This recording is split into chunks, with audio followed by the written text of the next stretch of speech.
میرے دوستوں اور ساتھی،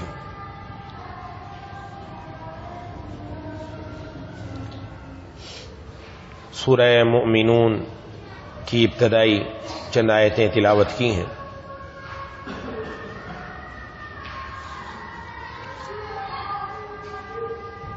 اس سورت کی جب یہ ابتدائی آیتیں نازل ہوئیں،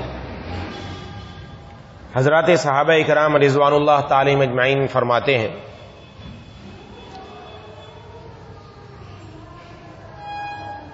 کہ ایک خاص کیفیت جو وحی نازل ہوتے وقت آپ پر ہوا کرتی تھی،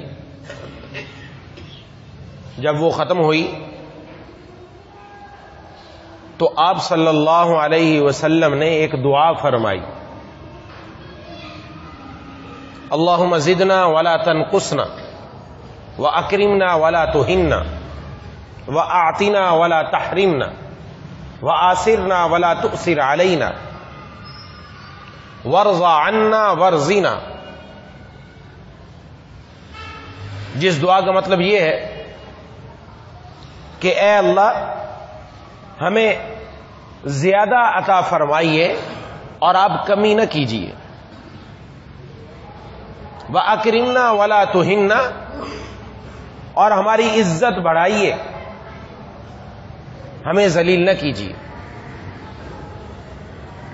وَأَعْطِنَا وَلَا تَحْرِمْنَا، اور ہم پر بخشش فرمائیے، ہمیں محروم نہ کیجیے، وَآثِرْنَا وَلَا تُؤْثِرْ عَلَيْنَا، ہمیں دوسروں پر ترجیح دیجیے، دوسروں کو ہم پر ترجیح نہ دیجیے، وَارْضَ عَنَّا وَارْضِنَا، آپ ہم سے راضی ہو جائیے اور اپنی رضا پر ہمیں بھی راضی کر دیجیے۔ یہ بہت زبردست دعا ہے جس کو مانگنے کا اہتمام کرنا چاہیے۔ اس کے بعد آپ صلی اللہ علیہ وسلم نے ارشاد فرمایا یہ دعا پڑھنے کے بعد کہ اللہ تبارک و تعالیٰ نے مجھ پر 10 آیتیں نازل فرمائی ہیں، جو ان پر عمل کرے گا سیدھا جنت میں جائے گا۔ حضرت اما عائشہ صدیقہ رضی اللہ تعالیٰ عنہ سے پوچھا گیا کہ جناب نبی کریم صلی اللہ علیہ وسلم کے اخلاق کیا تھے؟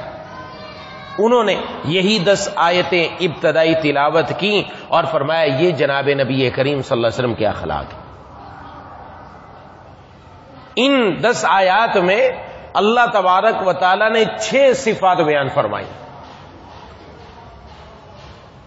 اس لیے یہاں پر اس سورت کا نام ہی مؤمنون ہے، یعنی مومن کو کیسا ہونا چاہیے، اس کے اندر کون سی ایسی صفات ہوں کہ جس کی وجہ سے اس پر مومن یہ لفظ اس پر بولا جائے کہ واقعتاً مومن ہے۔ اب سب تو ایک ساتھ بیان نہیں کی جا سکتی، ایک ایک کر کے عرض کروں گا تاکہ وہ چیز ہم اپنے اندر اپنا لیں۔ قرآن کریم کا مقصد ہی یہ ہے اور قرآن کریم کا جو پیغام ہے وہ ہم تک یہی ہے کہ جب ہم قرآن کریم کو پڑھیں تو جو قرآن کا ہم سے مطالبہ ہے ہم اس مطالبے کو پورا کریں، اور میرے اور آپ کے بیٹھنے کا مقصد یہی ہے۔ یہ جب زندگی میں آئے گا تو زندگی سنورتی چلی جائے گی، نکھرتی چلی جائے گی۔ تو سب سے پہلے ارشاد فرمایا قد افلح المؤمنون، کامیاب ہیں ایمان والے، کامیاب ہو چکے۔ تحقیق کون لوگ ہیں؟ ان کی پہلی صفت ارشاد فرمائی الذین هم فی صلاتهم خاشعون، جو اپنی نماز میں دل سے جھکنے والے ہیں۔ والذین هم عن اللغو معرضون، اور وہ لوگ کہ جو لغو چیزوں سے منہ موڑے ہوئے ہیں۔ والذین هم للزکاۃ فاعلون، اور وہ جو زکوٰۃ پر عمل کرنے والے ہیں۔ والذین هم لفروجهم حافظون، اور وہ جو اپنی شرمگاہوں کی حفاظت کرتے ہیں۔ الا علی ازواجہم او ما ملکت ایمانہم فانہم غیر ملومین، سوائے اپنی بیویوں کے اور ان کنیزوں کے جو ان کی ملکیت میں آ چکی ہوں، کیونکہ ایسے لوگ قابل ملامت نہیں ہیں۔ فمن ابتغى وراء ذلك فاولئک هم العادون، ہاں اس کے علاوہ کوئی اور طریقہ اختیار کرنا چاہیں تو ایسے لوگ حد سے گزرے ہوئے۔ والذین هم لاماناتهم وعهدهم راعون، اور وہ جو اپنی امانتوں اور اپنے عہد کا پاس رکھنے والے ہیں۔ والذین هم علی صلواتهم یحافظون، اور وہ جو اپنی نمازوں کی پوری نگرانی رکھتے ہیں، اولئک هم الوارثون، یہ ہیں وہ وارث، الذین یرث الفردوس هم فیها خالدون، جنہیں جنت الفردوس کی میراث ملے گی، یہ اس میں ہمیشہ ہمیشہ رہیں گے۔ یہ اس میں 6 صفات بیان فرمائی گئی۔ سب سے پہلے یہ ارشاد فرمایا ایمان والوں کے بارے میں کہ ایمان والوں نے یقیناً فلاح پالی۔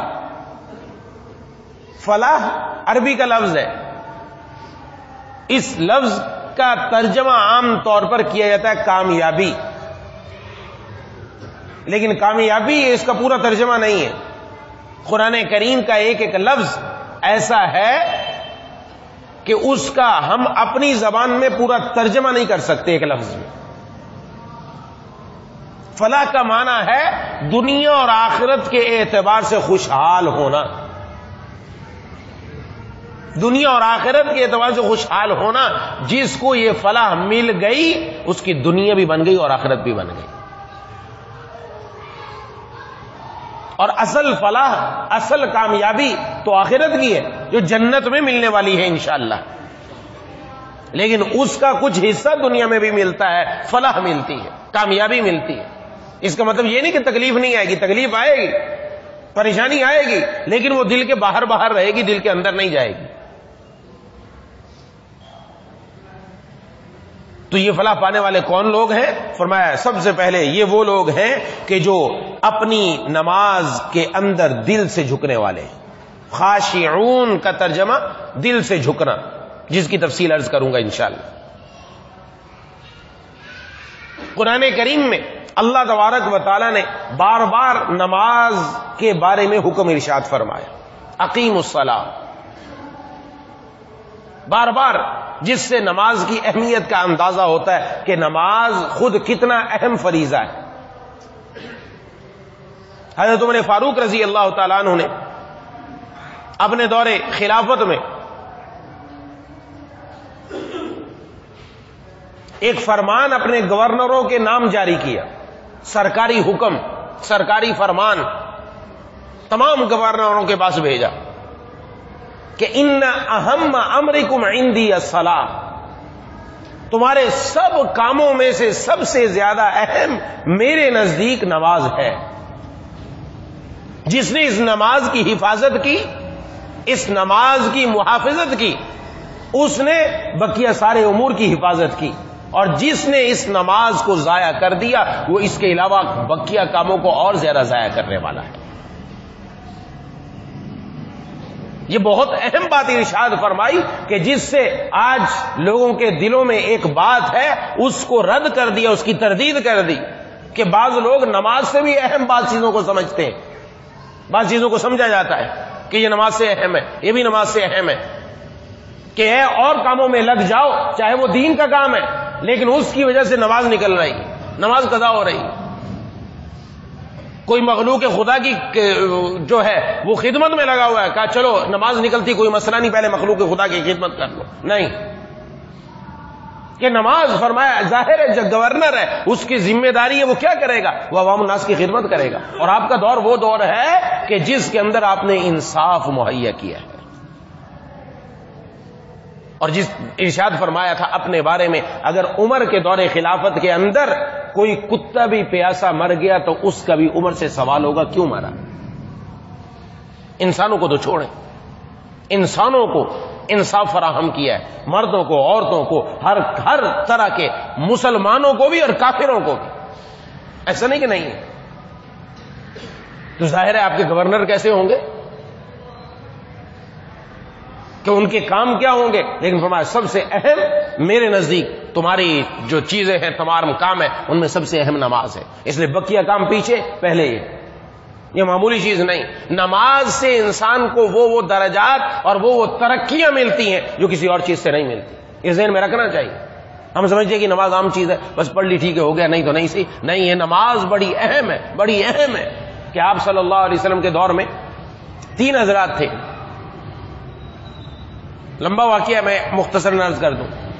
ایک جہاد میں نکلے، شہید ہو گئے، دوسرے بھی جہاد میں نکلے، وہ بھی شہید ہو گئے، تیسرے وہ اپنے گھر میں ہی بستر پر وفات پا گئے.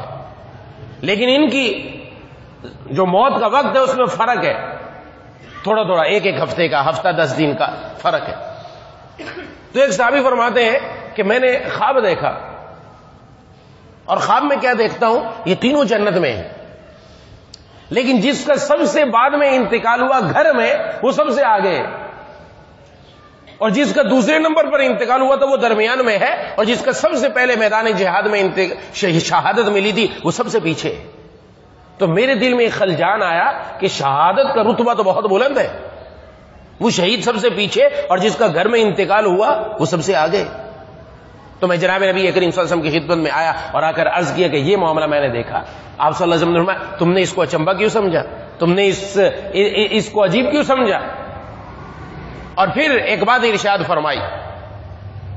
فرمایا کہ جو پہلے شہید ہو گیا، اس کے بعد دوسرا آدمی 10 دن کے بعد شہید ہوا، فرمایا اس کے نمازیں اور اس کے روزے اور اس کے نیک اعمال کہاں گئے؟ 1 ہفتہ زیادہ اس نے نمازیں پڑھی کہ نہیں پڑھی؟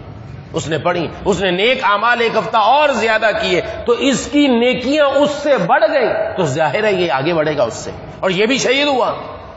اور تیسرا جو دونوں کے بعد شہید ہوا، اس کی نیکیاں اور بڑھ گئی، اس لیے کہ اس کے پاس وقت زیادہ تھا، زیادہ نیکیاں بڑھی. اور ہر مومن، خاص طور پر صحابہ کرام، ان کے دل میں تو تھا ہی کہ اللہ کے راستے میں جا کر شہید ہو جائیں. وہ اگر چاہے بستر پر بھی انتقال ہو، لیکن اپنے دل کی اس آرزو کی وجہ سے اللہ ان کو شہادت والا مقام تو عطا فرماتے ہیں، لیکن ساتھ اعمال، نمازیں اور روزے بڑھ گئے، اس کی وجہ سے اللہ تعالی نے ان کو سب سے آگے فرما دیا. تو اس لیے یہ کوئی معمولی چیز نہیں جس کو عام طور پر سمجھا جاتا ہے کہ نماز معمولی نہیں، بڑی اہم، دین کے اندر بڑا اہم ہے، درجہ ہے. اس لیے سب سے پہلا سوال اس نماز کے بارے میں ہونے والا ہے. سب سے پہلا سوال، یہ مجھے اور آپ کو یہ بات ذہن میں رکھنی ہے. سب سے پہلا سوال، جو اس نماز کے سوال میں کامیاب ہو گیا آگے انشاءاللہ نکل جائے گا، اور اگر اس میں پھنس گیا خدا نخواستہ تو پھر پھنستا ہی چلا جائے گا. اس سے نہیں نکلا تو پھنس گیا سمجھو. اس لیے کہ معمولی چیز نہیں، بہت اہمیت کی. اللہ تبارک و تعالی ہم سب کو 5 وقت نماز با جماعت مسجد میں ادا کرنے کی توفیق عطا فرمائے. اگر کبھی نکل جائے تو اس کو قضا کر لیں، لیکن دن کی 5 نمازیں اپنی پوری کرنی ہے انشاءاللہ. ہم نے یہ نکلنے نہیں چاہیے، اس کی کوشش کریں. اب جو بات اصل ہے جس کو جناب نبی کریم صلی اللہ علیہ وسلم نے ارشاد فرمایا، جو اللہ تبارک و تعالیٰ قرآن کریم میں فرماتے ہیں کہ ان کی نمازوں میں خشوع ہے. 2 لفظ استعمال کرتے ہیں، ہم سنتے آ رہے ہیں، خشوع اور خضوع. کہ نماز کے اندر خشوع بھی ہونا چاہیے، خضوع بھی ہونا چاہیے. خضوع کا معنی ہے جو ضاد کے ساتھ خضوع، اس کا معنی ہے جسم کا اللہ کے سامنے جھک جانا. اور خشوع جو شین کے ساتھ ہے، اس کا معنی ہے دل کا اللہ کے سامنے جھک جانا. جس کو یہ دونوں صفتیں حاصل ہوتی ہیں اس کی نماز واقعتاً نماز ہوتی ہے.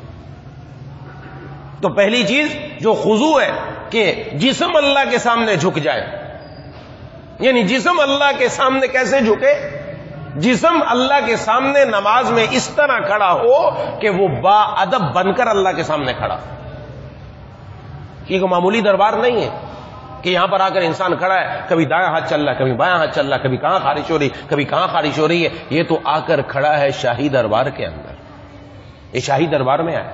عام آپ دیکھیں گے کہ اگر کسی جگہ کسی بڑے آدمی کے پاس جائیں تو وہاں جا کر انسان ہر چیز ایک طرف رکھ جاتا. فوج کے اندر تو یہ کہ آپ اپنا موبائل بھی ایک طرف رکھ کر جائیں گے، اور وہاں بالکل اٹینشن کھڑا ہے، ہر طریقے سے بالکل تیار کھڑا ہے، کوئی حرکت نہیں ہو رہی اپنے آفیسر کے سامنے. تو یہاں کس کے سامنے آ کر کھڑا ہے؟ یہاں احکم الحاکمین، مالک الملک اور بادشاہوں کے بادشاہ کے سامنے آ کر کھڑا ہوا ہے. کوئی معمولی دربار نہیں ہے، یہ دربار بہت اونچا ہے. اس لیے ایسے ہمارے بزرگ گزرے ہیں کہ مسجد میں داخل ہوتے تو کپ کپی اور لرزہ ان پر طاری ہو جاتا. کیوں طاری ہو جاتا؟ اس لیے کہ ہم شاہی دربار کے اندر آ رہے ہیں، ہم اللہ کے دربار میں آ رہے ہیں. اور آج تو کیفیت یہ ہے کہ مسجد کے قریب آ کر ہی گانا بجایا جاتا ہے. وہ قریب کو تو چھوڑے، مسجد کے اندر موبائل کے اندر گانا بجتا ہے، نعوذ باللہ. کیفیت یہ دل کے اندر سے جب چیز ایک نکلتی چلی جاتی ہے اہمیت، تو پھر دل کی کیفیت یہ ہو جاتی ہے جو آج ہو رہی ہے. ورنہ یہ تو وہ جگہ ہے کہ یہاں پر بندہ کپ کپاتے ہوئے لرزتا ہوا آئے کہ یہ شاہی دربار ہے، رب تعالیٰ کا دربار ہے، اور اللہ کے سامنے کھڑے ہونا ہے، رب کے سامنے پیشی ہونی ہے. اس لیے سب سے اچھا لباس، سب سے اچھی صورت اور اچھے طریقے میں اللہ کے سامنے آئے. اور سب سے اچھا طریقہ اگر کوئی بتا سکتا ہے تو وہ آپ کے پیارے محبوب سرور عالم صلی اللہ علیہ وسلم بتا سکتے ہیں کہ کون سا پیارا طریقہ ہے جو اللہ تعالیٰ کے سامنے ہے. قرآن کریم میں تو آ گیا اقیم الصلاۃ. اب نماز کیسے قائم کرنی ہے یہ محبوب کبریا خاتم الانبیاء جناب نبی کریم صلی اللہ علیہ وسلم نے بتایا کہ یوں قائم کرنی.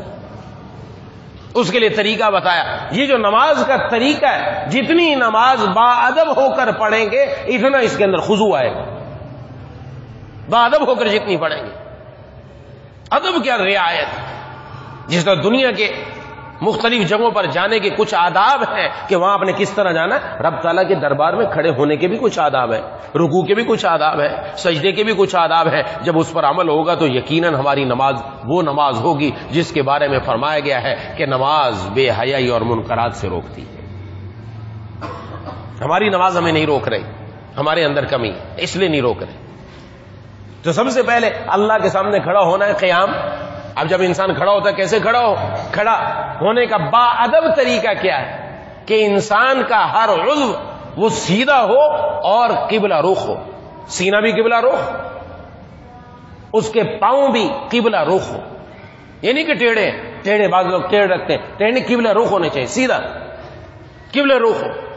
سب سے پہلے یہ تو قیام با ادب ہو. محبوب کبریا خاتم الانبیاء جناب نبی کریم صلی اللہ علیہ وسلم کا طریقہ یہ تھا.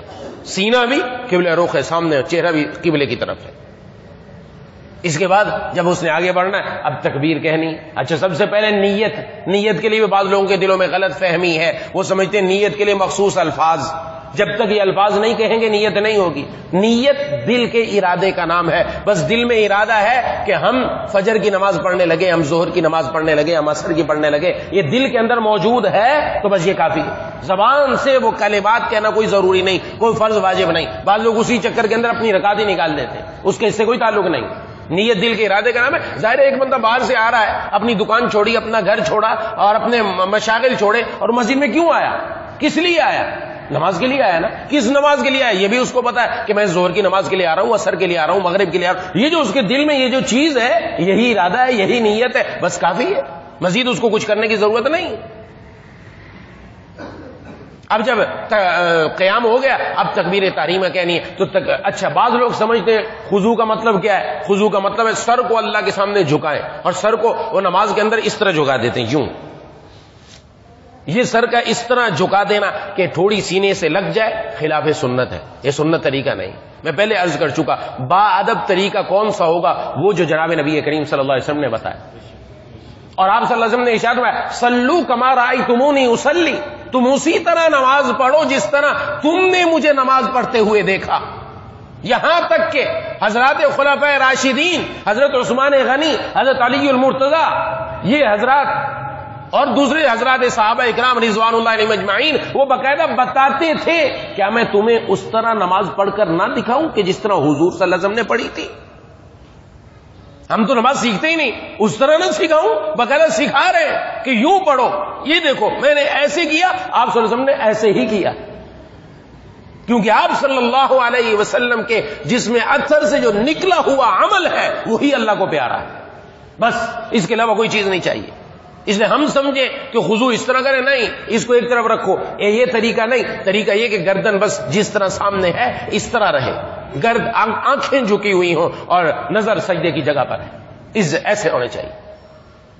اب اس کے بعد تکبیر تحریمہ کے لیے اپنے ہاتھ اٹھائیں تو دونوں ہاتھ اس طرح اٹھائیں کہ دونوں ہاتھوں کی جو انگلیاں ہیں یہ کانوں کے برابر آ جائیں، کانوں کی لو کے برابر. ہتھیلی کا نیچے والا حصہ کندھوں کے برابر ہو گیا اور ہمارے ہاتھ دونوں یہ کانوں کے برابر اس طرح آ گئے کہ انگوٹھے کانوں کی لو سے لگ جائے اور یہ برابر آ جائے.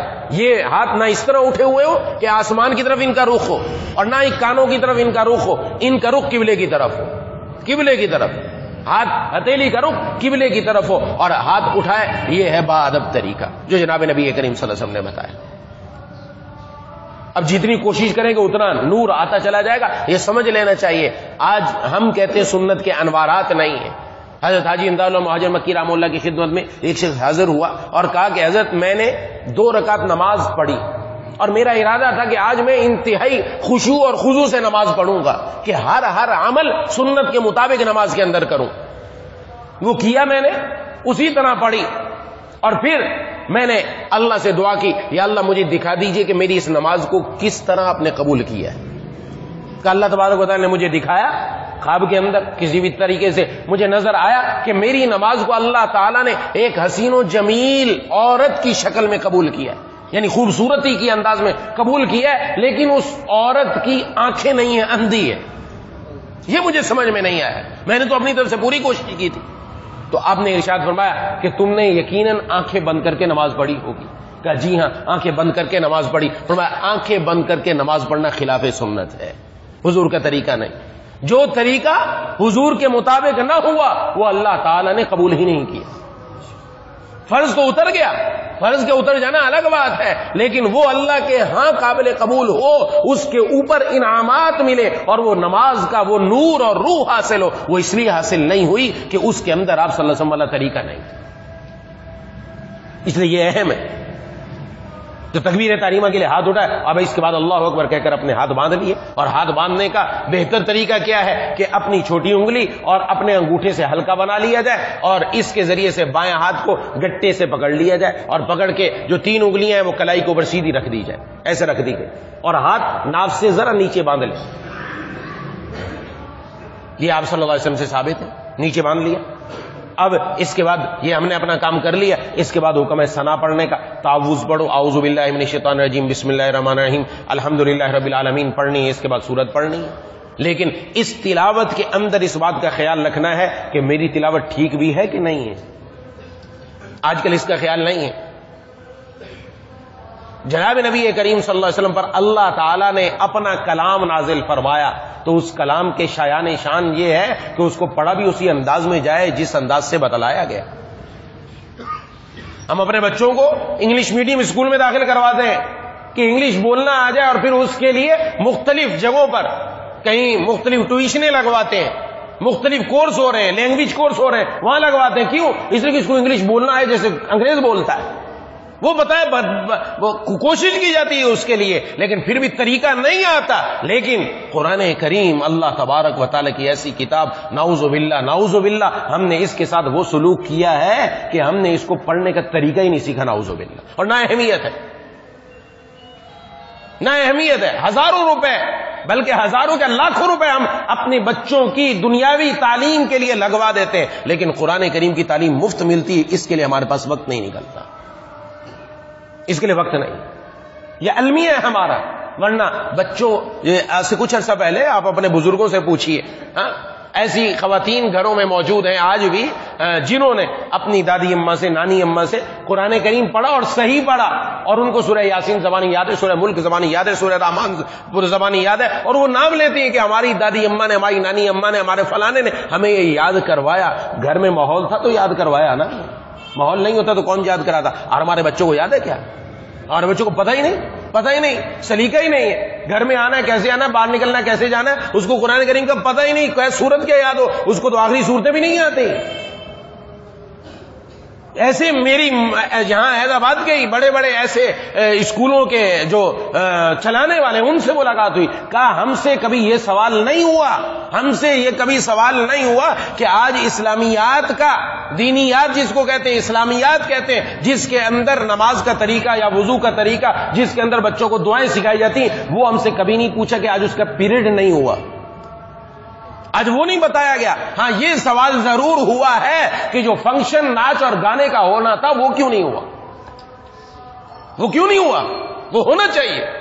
والدین کی طرف سے اصرار ہے کہ اسکولوں میں یہ کیا جائے، تب کام بنے گا۔ اور ہمارے اسکول بھی ایسے ہی چل رہے ہیں کہ آئے دن نئے سے نیا فنکشن، نئے سے نئی چیز نکالی جائے تاکہ زیادہ لوگ آئیں، زیادہ بچے آئیں، اور اسی چکر کے اندر پورا ہو جائے۔ ان کوئی ذمہ داری تھی اساتذہ کی، ذمہ داری تھی والدین کی، یہ ہمارے پاس تحفہ تھے کہ ہم ان کی تربیت کر کے ان کو ایسا نکالیں کہ اللہ تبارک و تعالیٰ کے دین کی داعی بنتے، حضور صلی اللہ علیہ وسلم کی محبت ان کے دل میں ہوتی، قرآن سے ان کا شغف ہوتا وہ ہم نے تربیت سکھائی نہیں، نام کی تعلیم رہ گئی، اور جب پڑھ کر نکلتا ہے ہاتھوں میں تو بہت کچھ ہے لیکن ان کو بولنے کا اور کسی کے ساتھ بات کرنے کا سلیقہ اور طریقے تک نہیں آتا۔ ایسی تعلیم کا کیا فائدہ جو بندے کو تربیت ہی نہ سکھائے؟ یہی ہو رہا ہے، اسی کی طرف بھاگتے ہیں کہ یہ چیز یہ چیز لے لو، وہاں کو کوئی پتہ نہیں کہ اسلامیات بھی ہو رہی کہ نہیں ہو رہی، وہاں کچھ قرآن کی بات بھی بتائی جا رہی، دینیات کی بھی ہو رہی ہے، ہمارے بچے کو کچھ دینی فائدہ ہو رہا ہے کہ نہیں ہو رہا؟ اور زیادہ کوشش کی تو چلو بھی قاری صاحب کو گھر پہ لگا دیا، آپ آ کر 20 منٹ 25 منٹ آدھا گھنٹہ پڑھا لیں، اور اس میں بھی مہینے میں چھٹیاں کئی ہیں کہ آج بچوں نے فلانے کے گھر جانا تھا اس لیے چھٹی ہو گئی، اسکول کی چھٹی نہیں، ٹیوشن کی چھٹی نہیں ہے، چھٹی ہے تو رب کے قرآن کی چھٹی ہے۔ یہ میں چند باتیں عرض کر رہا ہوں وہ جو آج میرا اور آپ کا المیہ ہے، آج ہمارے خاندانوں میں، ہمارے گھروں میں، ہمارے محلوں میں، ہماری اولاد کے اندر جو ہو رہا ہے وہ عرض کر رہا ہوں کہ ہم اتنا دور ہوئے کہ جس کی وجہ سے آج وہ چیز ہمیں مل نہیں رہی۔ اس لیے یہ ضرورت ہے میری بھی اور آپ کی، ہماری ذمہ داری بھی ہے، ہماری اگر اولاد ہے ہماری ذمہ داری ہے ہم اس کو دین دے کر جائیں، اس کو اللہ تبارک و تعالیٰ کے نام کی عظمت اور محبت، جناب نبی کریم صلی اللہ علیہ وسلم کے نام کی عظمت اور محبت، قرآن کا شغف دے کر جائیں، اس کو قرآن کا پتہ ہو کہ قرآن کیا ہے۔ ایسے بچے آج بھی موجود ہیں، چھوٹے چھوٹے بچے ایسے بھی موجود ہیں کہ جن کو قرآن سے شغف ہے، چھوٹے بچے کو اس کو قرآن دو تو خوش ہوتا ہے، ہاتھ لگا کر ہاتھ پھیر کر خوش ہوتا ہے، اور اگر دوسری کتاب دے دو تو رونے لگتا ہے کہ مجھے کیا دے دیا، قرآن دو واپس۔ اس کو کس نے سکھایا؟ اس پر وحی آئی تھی، وہ بھی اسی معاشرے کا بچہ ہے، وہ بھی اسی معاشرے کے رہنے والے لوگوں کے گھروں میں رہتا ہے، کیا وجہ ہے آخر؟ کیوں ایسا فرق ہے؟ اس لیے کہ ان کے والدین نے اس کے دل میں جو محبت ڈالی ہے قرآن کی، کیونکہ وہ خود قرآن سے تعلق رکھنے والے ہیں، وہ خود قرآن کا شغف رکھنے والے ہیں۔ ایسا اس کا اثر پڑتا ہے بچے کے اوپر کہ ماں جس وقت بچہ پیٹ میں ہے اس وقت جو شغف رکھتی ہے وہی بچے کے اندر پیدا ہوتا ہے۔ ایسے بچے بھی کہ قرآن کریم کی بعض صورتیں ابتدائی عمر میں بڑی بڑی صورتیں یاد کر لیں، کیسے یاد کر لیں؟ ان کے ذہن میں آئی کیسے؟ کہا کہ ماں جو ہے وہ حالت حمل میں ان صورتوں کی کثرت سے تلاوت کرتی تھی، اس کا اثر یہ ہوا کہ بچے کو اس سے انسیت ہو گئی ماں کے پیٹ میں ہی، اور جب پیدا ہوا اور جب بولنے لگا تو انسیت کی وجہ سے ان کو زیادہ جلدی یاد کر لیا۔ یہ اس کا اثر ہے۔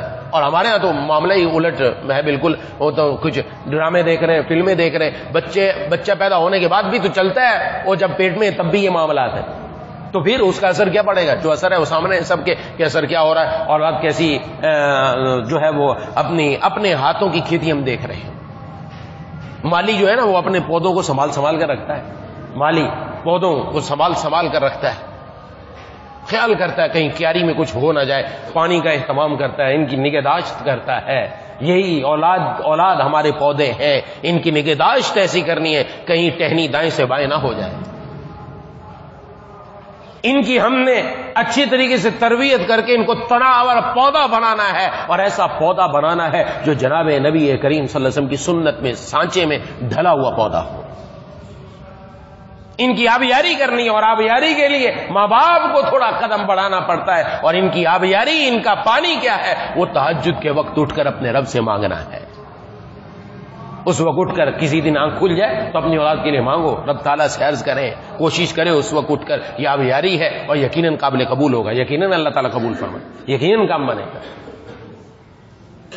تو اس لیے قرآن کریم کی تلاوت یہ بڑی اہم چیز ہے، معمولی چیز نہیں۔ میں عرض کر دوں اس کا کیسے، صرف ایک لفظ سے، ورنہ الفاظ بہت ہیں۔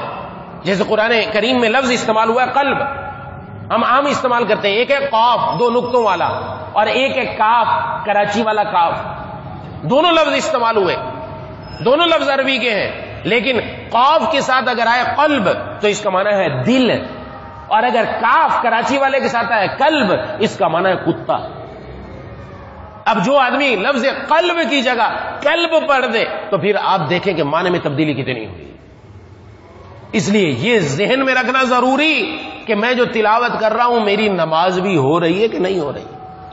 یہ کوئی معمولی بات نہیں ہے، سب کے لیے پیسہ ہے، سب کے لیے سب چیزیں ہو رہی ہیں، اپنی نماز کی بھی مجھے اور آپ کو فکر کرنی ہے، جس کا سب سے پہلے سوال ہے کہ یہ نماز جناب نبی کریم صلی اللہ علیہ وسلم کے طریقے کے مطابق اور قرآن کی تلاوت بھی ٹھیک ہو رہی کہ نہیں ہو رہی۔ اگر نہیں ہو رہی تو اس کی طرف توجہ دینے کی ضرورت ہے کہ اس نہج پر آ جائے تاکہ قرآن کریم کو میں پڑھوں اس انداز میں کہ خود پڑھنے میں بھی مزہ آئے، خود پڑھنے میں بھی مزہ آئے۔ اور دیکھیں گے کوئی مشکل کام نہیں ہے، قرآن کریم کو یہ جو عربی کے الفاظ ہیں اور اردو کے الفاظ ہیں ایک ساتھ ہیں، زیادہ نہیں فرق، چند الفاظ ہے جن کی مشق کرنی پڑتی ہے، جن کو تھوڑا سا سیکھنا پڑتا ہے، اور جب سیکھ لیتا ہے تو انسان خود روانی سے ایسے پڑھتا ہے کہ خود پڑھنے میں بھی مزہ آتا ہے کہ اب الحمدللہ مزہ آ رہا ہے، اب پڑھنے میں مزہ آ رہا ہے۔ ہاں نہیں سمجھ میں آ رہی تو کم از کم آخری صورتیں اس کو اس انداز میں، 10 صورتیں اس کو اس انداز میں پڑھ لیں۔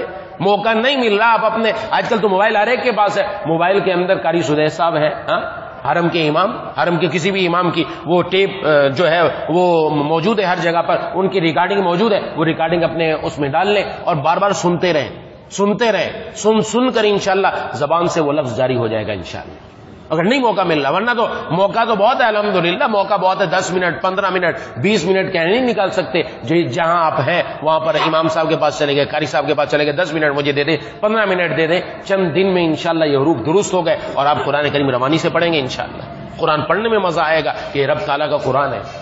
اب نماز پڑھنے میں بھی مزہ آئے گا، کیونکہ نماز کوئی معمولی عبادت نہیں، نماز میں جب اللہ تعالیٰ کے سامنے بندہ آتا ہے ایسا ہے کہ اللہ سے گفتگو کر رہا ہے یہ، کہ حدیث میں فرمایا جناب نبی کریم صلی اللہ علیہ وسلم نے، جب بندہ کہتا ہے الحمدللہ رب العالمین تو ہم سمجھتے بس ختم ہو گئی کہانی، بس ہم نے پڑھ لیا، نہیں، اللہ کی طرف سے جواب آتا ہے، اور بعض دل سنتے بھی ہیں کہ جن دلوں نے ایسی محنت کی کہ دل کا کان بھی کھل گیا ہے، جن کا ہمارا ظاہر کا کان کھلا ہے، دل کا کان کھل گیا، جواب آتا ہے۔ حدیث میں فرمایا، اللہ تعالیٰ فرماتے ہیں حمیدنی عبدی، میرے بندے نے میری تعریف کی ہے، الرحمن الرحیم، اللہ کی طرف سے جواب آتا ہے، اثنا علی عبدی، میرے بندے نے میری ثنا بیان کی ہے، آگے کہتا ہے مالک یوم الدین، اللہ کی طرف سے جواب آتا ہے ماجدنی عبدی، میرے بندے نے میری بزرگی بیان کی ہے۔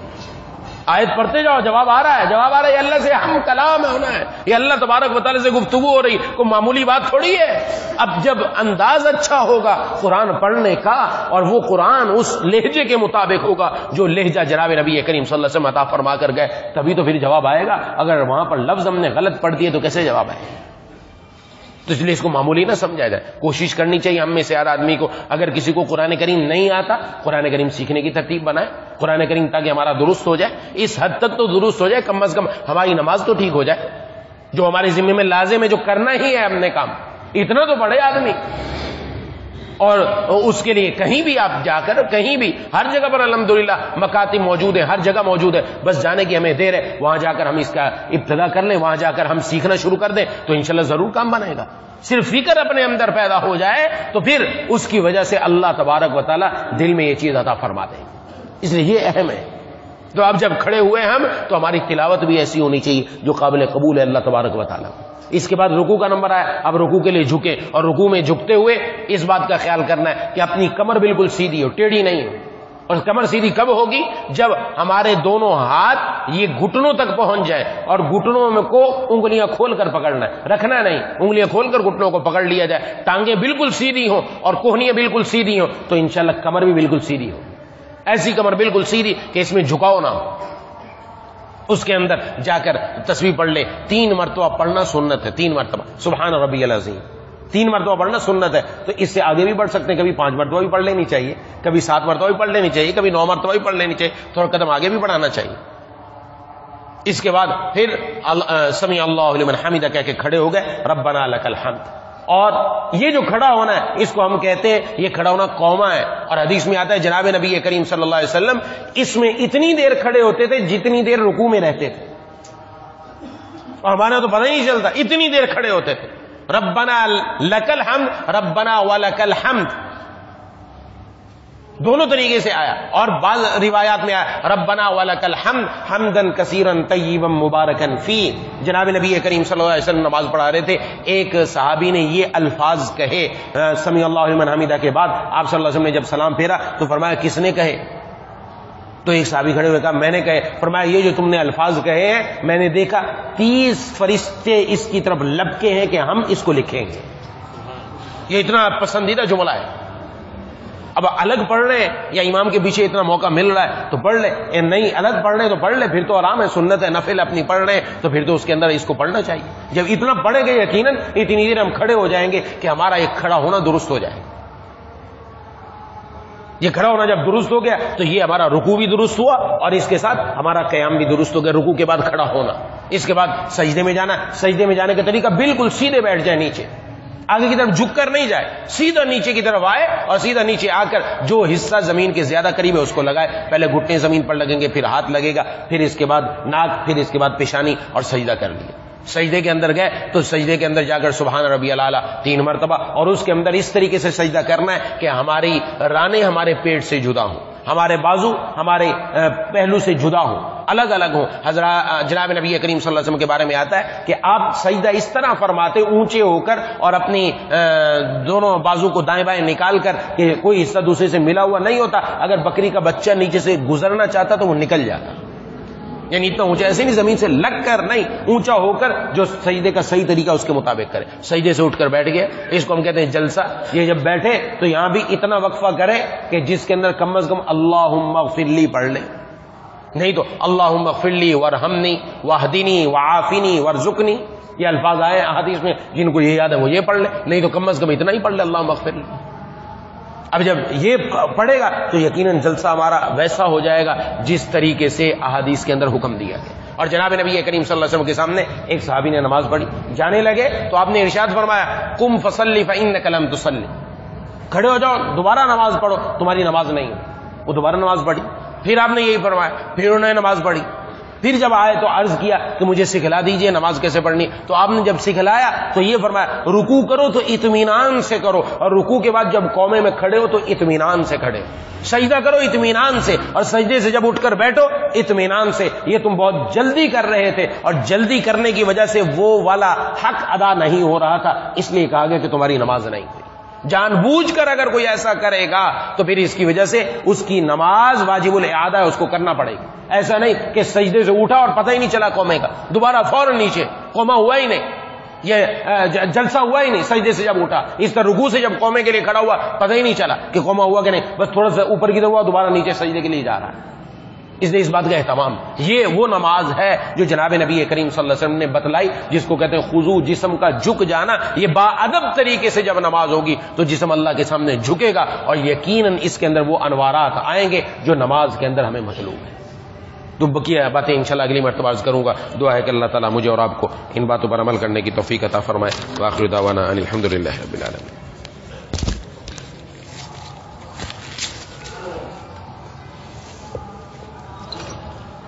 بسم اللہ الرحمن الرحیم. الحمد للہ رب العالمین الرحمن الرحیم مالک یوم الدین. ایاک نعبد و ایاک نستعین اهدنا الصراط المستقیم صراط الذین انعمت علیہم غیر المغضوب علیہم ولا الضالین. اللهم صل على سيدنا ومولانا محمد وعلى آل سيدنا ومولانا محمد وبارك وسلم. یا الہ العالمین یا ارحم الراحمین یا ذا الجلال والاکرام، ہم سب کے تمام صغیرہ کبیرہ گناہوں کو معاف فرما دیجیے. یا الہ العالمین یا ارحم الراحمین، جو سنا اور جو کہا اس پر ہم سب کو عمل کرنے کی توفیق عطا فرما دیجیے. یا اللہ ہماری نمازوں کے اندر خشوع اور خضوع پیدا فرما دیجیے. مولا کریم اے الہ العالمین، نمازیں جناب نبی کریم صلی اللہ علیہ وسلم کی سنت کے مطابق پڑھنے کی توفیق عطا فرما. اپنے گھروں میں اپنے محبوب سرور کونین صلی اللہ علیہ وسلم کی سنتوں کو زندہ کرنے کی توفیق عطا فرما. ہم میں سے جو بیمار ہیں، گھروں میں جو بیمار ہیں، دوستوں احباب میں جو بیمار ہیں، جنہوں نے بیماروں کے لیے دعا کے لیے کہا یا کہنا چاہتے تھے نہیں کہہ سکے، امید رکھتے ہیں یا پیغام پہنچا نہ پہنچ سکا، سب کو شفائے کاملہ عاجلہ مستمر عطا فرما. جو مقروض ہیں ان کو قرضوں سے رہائی نصیب فرما. جو بے روزگار ہیں ان کو حلال برکت والا روزگار عطا فرما. جن کو حلال روزگار میسر ہے ان کی روزی میں خوب برکت عطا فرما. مولا کریم جتنے بھی ساتھی موجود ہیں، ہم سب کے دلوں میں جتنی جائز تمنا ہے یا اللہ پوری فرما دیجیے. اے الہ العالمین اے ارحم الراحمین، ہم سب کو فلاح نصیب فرما دیجیے. یا اللہ ہم سب کو فلاح نصیب فرما دیجیے. قلب سلیم، فہم سلیم، عقل سلیم عطا فرما. عقل سلیم پر فضل عظیم عطا فرما. رقیق القلب رحیم المزاج بنا دیجیے. سلامتی اعضاء سلامتی ایمان کے ساتھ زندہ رکھیے. سلامتی اعضاء سلامتی ایمان کے ساتھ دنیا سے اٹھائیے. یا اللہ جتنی بھی دعائیں آپ کے محبوب خاتم الانبیاء سرور کونین صلی اللہ علیہ وسلم نے مانگی، سب ہم سب کے حق میں قبول فرما لیجیے. جن جن چیزوں سے پناہ مانگی ان سب سے ہم سب کو پناہ عطا فرما. ہر خیر ہر مسلمان مرد ہر مسلمان عورت کو عطا فرما. ہر شر سے ہر مسلمان مرد ہر مسلمان عورت کی حفاظت فرما. ربنا تقبل منا انك انت السميع العليم وتب علينا انك انت التواب الرحيم. صلی اللہ تعالی علی خیر خلق محمد وعلى آله وصحبه.